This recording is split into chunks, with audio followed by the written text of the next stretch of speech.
Scams వల్ల కేవలం financial లాసే జరుగుతుంది అని మనం అనుకుంటే పొరపాటే. స్కామ్స్ వల్ల ఒక్కొక్కసారి ప్రాణాలు కూడా పోతాయి. నిన్నటికి నిన్న యూపీలో ఒక ఆవిడకి ఒక ఎక్స్టార్షన్ కాల్ వచ్చింది.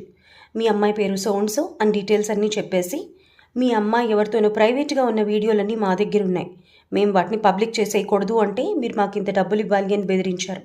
వెంటనే ఆవిడ వణికిపోయి టెన్షన్ పడిపోయి ఆదుర్ద పడిపోయి డబ్బులు పంపించేసింది. కానీ డబ్బులు పంపించేసిన ఆవిడ మనసులో దుఃఖం, భయ, బాధ అన్నీ కూడా అలాగే ఉండిపోయి ఆవిడ హార్ట్ అటాక్ వచ్చి చనిపోయారు. ఒక్కసారి మళ్ళీ ఆలోచించుకున్నా, వాళ్ళ అమ్మాయితో మాట్లాడినా, వాళ్ళ అబ్బాయిని కానీ లేకపోతే వాళ్ళ హస్బెండ్ని కానీ ఎవరైనా కాన్ఫిడెన్స్లోకి తీసుకుని ఈ విషయం గురించి డిస్కస్ చేసినా డబ్బులు పోయి ఉండేవి కాదు, ఆవిడ ప్రాణము దక్కేది. ఇలాంటి కాల్స్ ఈ రోజుల్లో పరిపాటైపోయాయి. మనం వెరిఫై చేసుకోకుండా ఎవరికైనా డబ్బులు పంపించినా టెన్షన్ పడిపోయినా ఉపయోగం లేదు. ఏదైనా ఇలాంటి కాల్ రాగానే రెండోసారి తప్పకుండా